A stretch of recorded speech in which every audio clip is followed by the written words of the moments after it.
से कोई भी सीरियसली नहीं लेता, और कोई आधे टर्म तक तो 3/4 टर्म तक तो भूल ही जाते हैं। ओके एक मैनिफेस्टो था जो हमने बनाया, जो हमको लागू करना है। ओके, तुहिन सिन्हा, क्विक काउंटर तुहिन जी।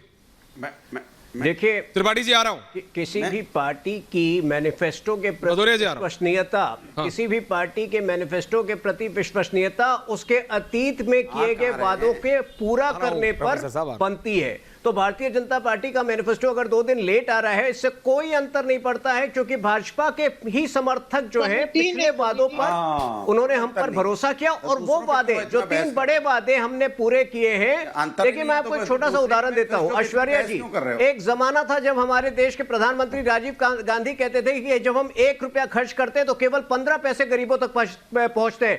पिछले 8-9 वर्षों में 35 लाख करोड़, लिख लीजिए, बाकी पार्टियां जो है लिख लीजिए, 35 लाख करोड़ जो है डायरेक्ट बेनिफिट ट्रांसफर के जरिए 300 स्कीम्स के जरिए सीधे सीधे गरीबों के हाथ में दिए गए हैं, जो अकल्पनीय था आज से 10 साल पहले। तो हम जब वादा पूरा करते हैं, अगर 2 दिन लेट आ रहा है से कोई फर्क नहीं पड़ता। लोगों को पैसा कहां से आ रहा है, हमारी कार्यशैली में आस्था है, आस्था जो है हमेशा कायम रहेगी। जवाब दे दूं?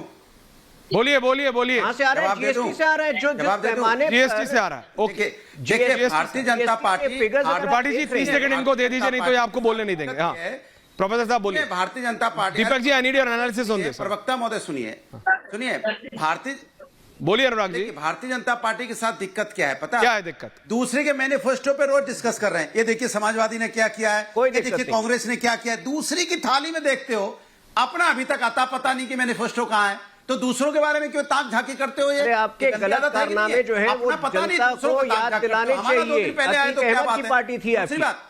दूसरी सुनिए, आप कहते हो अच्छी बात है, सुनिए, आपके बीच में नहीं बोला। आप कहते हो अच्छी बात है 317 हटा, अच्छी बात है। तो जब बेरोजगारी आत्महत्या करता है फिर भी कहते हो हमने 317 हटाया, किसान आत्महत्या करता है फिर भी कहते हो हमने 317 हटाया, यहाँ पे छात्रों पे यहाँ पर्चा लीक होता फिर भी कहते 317 हटाया। कमाल के आदमी हो, मणिपुर में महिलाओं के साथ अन्याय होता है, कहते हो हमने 317 हटाया। चलिए मैं आपको बेरोजगारी पे जवाब देता हूँ। अब आप 30 सेकंड में जो है ना, 30 सेकंड शांत रहिए। इनको दे दीजिए पहले 20 सेकंड इनका, पहले $83 हमने 317 हटाया। किसी को नहीं बोलने। कर्जा में देश डुबो दिया, 2,05,20,000 करोड़ का खर्चा कर दिया, हमने 317 हटाया। अरे प्रभु, मंदिर माननीय सर्वोच्च न्यायालय के आदेश से भव्य मंदिर बन रहा है, आपका क्या योगदान है भैया? 70 की अहमियत आप नहीं जान रहे, इसीलिए तो जनता आपको नकार रही है। बनना भी चाहिए, ये देश के अखंडता से जुड़ा हुआ है। आप क्या बात कर रहे हैं आप?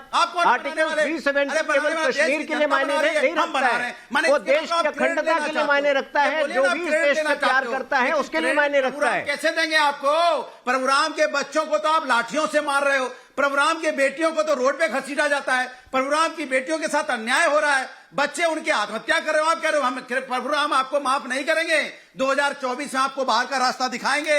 सुनिए, ये महंगाई बढ़ाते हैं फटाफट, हाँ तो हम गरीबी हटाएंगे खटाखट। ये जो पॉइंट इन्होंने उठाए हैं, देखिए आप काउंटर कर रहे हैं। इन्होंने मुद्दा उठाया बेरोजगारी में, इसको बता दूं एसबीआई का एक बहुत ही व्यापक रिपोर्ट आया है, वो ध्यान से पढ़े भदौरिया जी। 3.6% सबसे न्यूनतम स्तर पे पिछले 7 सालों में।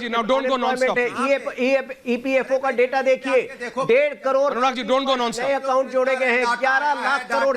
भदौरिया साहब डोंट गो नॉन स्टॉप, हो ही नहीं सकता है। Okay please relax both of you, please relax. Ratnakar Tripathi and Deepak Chaurasia on air now. Thank you professor साहब। Ratnakar Tripathi and Deepak Chaurasia on air now. तो इन जी आ रहा हूं। रत्नाकर त्रिपाठी जी, मैनिफेस्टो कांग्रेस पार्टी के लिए कितना जरूरी है? 30 लाख सरकारी नौकरी दे रहे हैं आप, आपके साथी आरजेडी ने आपको पीछे छोड़ दिया है, वो 1 करोड़ युवाओं को सरकारी नौकरी दे रहे हैं। जस्ट आपको बता रहे हैं, आपका थोड़ा सा वो पीछे रह गया जी। त्रिपाठी जी, बनारस से लाइव रत्नाकर त्रिपाठी, बोलिए दादा। देखिए, अगर आप इसको सीरियस डिबेट में लाना चाहते हैं तो मैं आपको ये बताना चाहूंगा, ये प्रोफेसर साहब को आप मजाक समझते हैं कि जो आपके कह रहे हैं, तो मैं क्या कर सकता हूं इसमें? जो अनुराग भदौरिया कह रहे हैं आप लाइटली लेते हैं, मैं क्या करूं?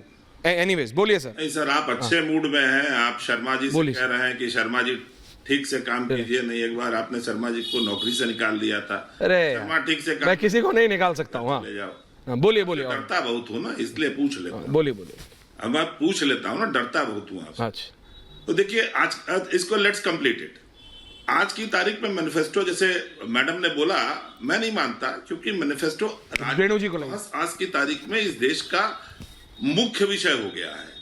और जब से सोशल मीडिया एक्टिव हुआ है, मोबाइल हाथ में आया है, न्यूज हाथ में आने लगी है, आप इस बात को मानिए कि पूरी तरह से देश का एक लार्जर पार्ट जो है वो मैनिफेस्टो पढ़ता है, उस पर बहस करता है और चुनाव बाद बहस करेगा, जो रिफ्लेक्ट होता है आपके पोल से। आपने जो पोल कराया, आपने कहा 70.6% लोग मानते हैं। नहीं, वो कम हो गया है अभी, 67.2 लेटेस्ट 34,000 हो गए हैं। बस आपको बता रहा हूं, 67.2% लोग अब कह रहे हैं बहुत जरूरी है, 29.9 वो 30% कह रहे हैं जरूरी नहीं है। हाँ सॉरी, प्लीज कंटिन्यू। अभी भी देख, अरे बात सुनिए सर, प्लीज बोलिए। अभी भी ये वोटिंग जो होती है उससे बहुत ऊपर है, इस देश की वोटिंग से ऊपर है जी। तो मनरेगा, अरे क्या ये जो आपकी बात है ना मैनिफेस्टो की, 100% मैनिफेस्टो आज पॉलिटिकली मैच्योर हो रहे हैं लोग ना, लोकतंत्र परिपक्व हो रहा है। हाँ, देश इस बात को जानना चाहता है कौन सी पार्टी किस बात को क्या कह रही है। वो मोबाइल पे हर चीज देखता है और हर चीज को समझता है, हर चीज को प्रश्न करता है। आपकी डिबेट से लगाए अपने स्कूल की डिबेट में, विश्वविद्यालय की डिबेट में, सड़क पे, चट्टी पे, चौबानी पे, तो इस बात को छोड़िए। और मैडम मैं आपको बताऊं, मनरेगा फ्री भी नहीं था, मनरेगा में काम करने में पैसा मिलता था, इसलिए मनरेगा को फ्रीबी से मत जोड़िए। दीपक जी, इस बात को मानिए कि हर पार्टी अगर नहीं पूरा करेगी तो अगली बार उसको रास्ता दिखाया जाएगा। ओके, रेणु जी क्या? अच्छा, रेणु जी रत्नाकर जी को जवाब दे रही हैं। हाँ, मैंने बहुत सी बात सुनी, आपके भाटिया जी की बात मान लूं, आप किसी की मत मानो, रेणु जी आप कह रहे हैं, बोलिए रेणु जी। आप कह रहे हैं कि लोग बहुत मैच्योर हो गए, हिंदू मुस्लिम जहर फैलाया जिस पार्टी ने, और लोग उस लय में बह गए, हर घर में हिंदू मुस्लिम हो गया, एक दूसरे की तरफ जहर उगला गया, हेट्रेड हो गया, और इस पे वोट कर रहे हैं, राम मंदिर पे वोट कर रहे हैं। राम मंदिर जैसे कि आपको नौकरियां देगा, एक भावना है, राम सबके दिल में रहते हैं, हम भी प्रैक्टिसिंग हिंदू है, तो इसका मतलब ये थोड़ी कि राम मंदिर अगर आप नहीं जाएंगे तो आप बहुत बैड हिंदू हो जाएंगे। ऐसे बीजेपी बिहेव करती है जैसे कि मतलब आप हिंदू ही नहीं रहे। अगर आप क्यों नहीं जाएंगे रेणु जी? तो आप कह रहे हैं कि लोग बहुत मैच्योर हो जाएंगे, आप कह रहे हैं बहुत मैच्योर हो गए, काहे का मैच्योरिटी दिख रहा है आपको? कमिंग टू इंजी ये maturity. Okay, point taken Renu Mittal. Deepak Chaurasia जवाब दे रहे हैं, टू इंजना coming to right after that. मैं रेणु जी से सिर्फ एक सवाल पूछना चाहता हूं। रेणु जी, आपके घर में हिंदू मुस्लिम हो गया क्या? हाँ, बोलिए दीपक जी। हर घर में दीपक रेणु जी, आपके घर में हिंदू मुस्लिम हो गया क्या? आपने कहा घर में हिंदू मुस्लिम हो गया, आपके घर में भी हिंदू मुस्लिम हो गया? हमारे घर में नहीं हो सकता, क्योंकि हम हिंदू भी हैं, मुस्लिम भी हैं, कैसे समझाइए थोड़ा। प्रैक्टिसिंग हिंदू। हमको ये राम लल्ला का और खाने का वो नहीं शौक है कि हम राम मंदिर जाएंगे तभी हम अच्छे हिंदू होंगे। तुम तो जानते हो मुझको दीपक कब से, तो ये गलत बात है ना। आप ये सर्टिफिकेट खुद को क्यों दे रही हैं? आप ये सर्टिफिकेट खुद को क्यों दे रही हैं?